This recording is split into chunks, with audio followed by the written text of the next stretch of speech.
नमस्कार दोस्तों, आपका स्वागत है आपके अपने यूट्यूब चैनल सोशल लायर में। मैं वरुण पांडे एडवोकेट।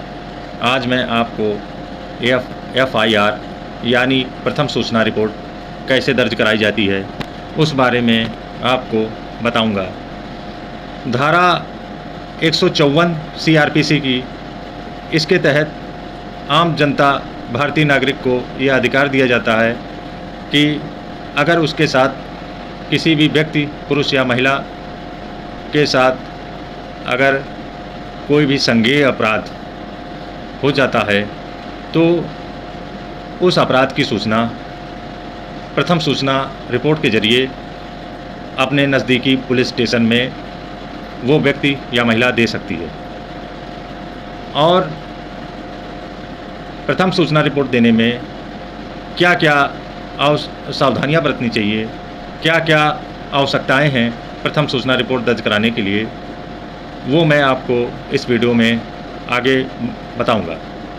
और मेरा वीडियो आप अंत तक देखिए तो आपको प्रथम सूचना रिपोर्ट के बारे में काफ़ी कुछ ज्ञान हो जाएगा कि कैसे दर्ज कराया जाए, क्या आपके अधिकार हैं, क्या आपको करना चाहिए। अगर किसी भी क्षेत्र में, किसी गांव में या किसी कस्बे में या शहरी इलाके में कोई संज्ञेय अपराध हो जाता है तो जिसके साथ अपराध हुआ है ज़रूरी ये नहीं है कि वो जाकर के प्रथम सूचना रिपोर्ट कराए।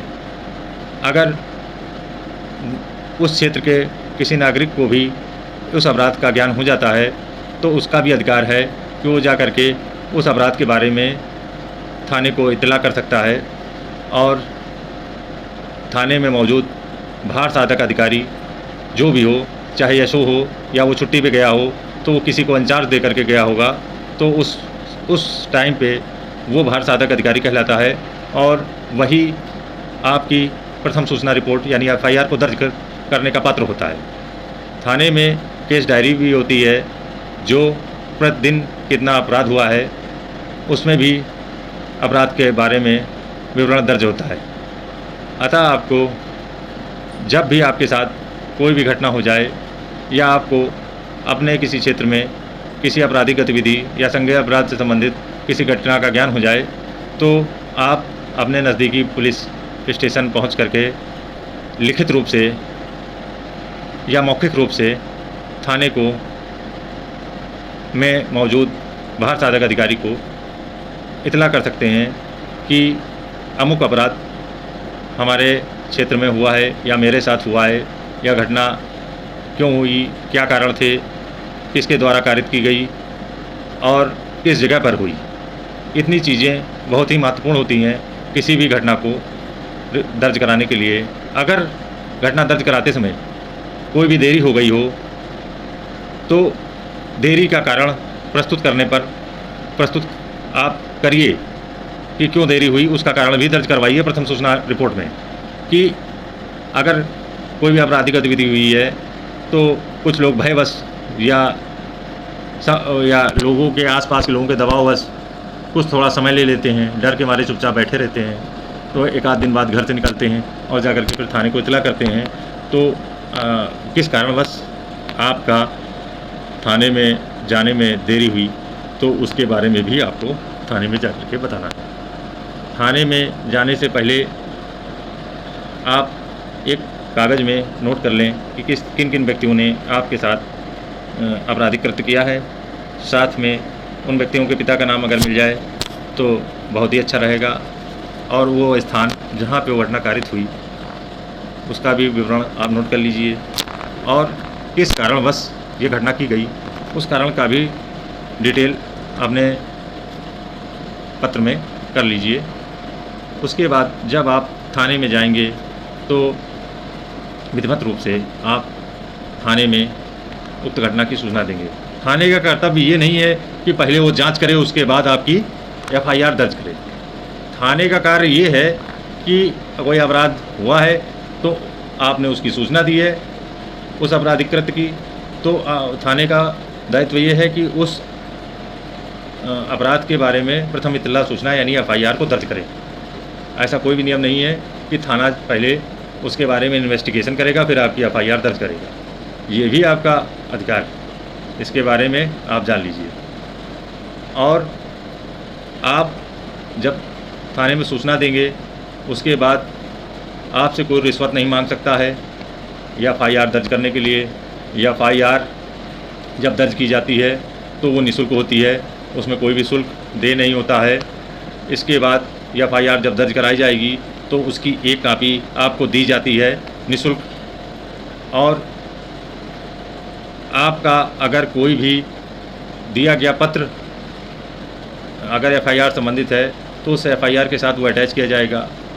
इसके साथ साथ एफआईआर जब लिख दी जाएगी तो उसमें आपके साइन लिए जाएंगे, साथ में थाने की मुहर एफआईआर में लगाई जाएगी, दिन तारीख डाली जाएगी, केस डायरी में एफआईआर के बारे में विवरण दर्ज होगा। उसके साथ साथ अगर आपने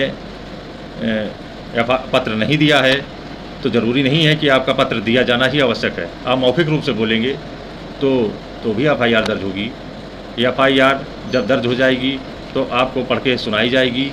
ये थाने का दायित्व है कि एफआईआर दर्ज होने के बाद वो मौखिक रूप से पढ़ करके आप सुनाएंगे, आपको सुनाई जाएगी। और एफआईआर सुनने के बाद आप उस एफआईआर में साइन करेंगे।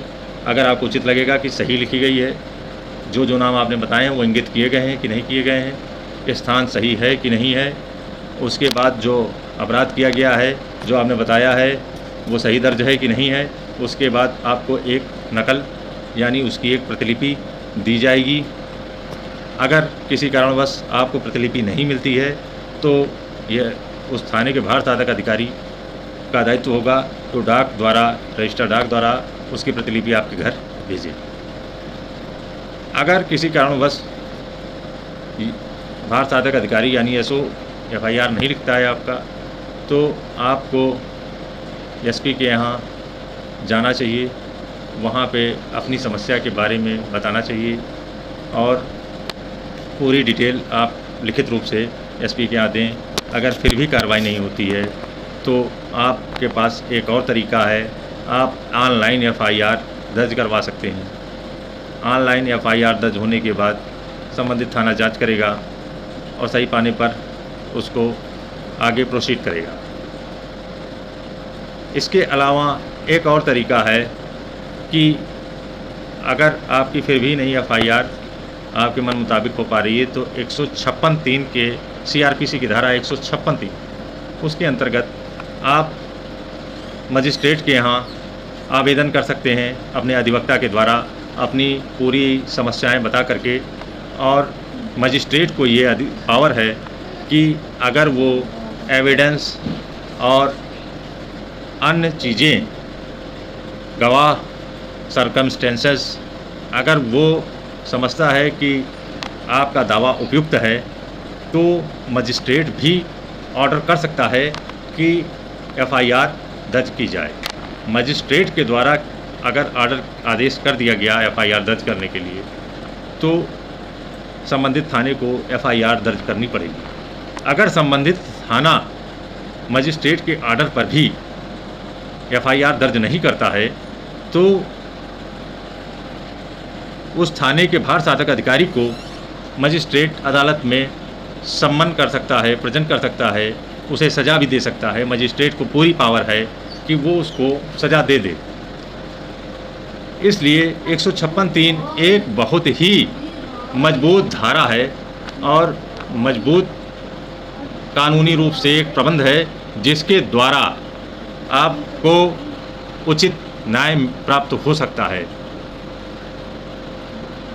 और अगर अपराध किसी महिला के साथ हुआ है तो वो निसंकोच थाने में पहुंच करके उस अपराध की सूचना दे सकती है और एफआईआर के द्वारा अपराध के बारे में सूचना दे करके पंजीकृत करवा सकती है।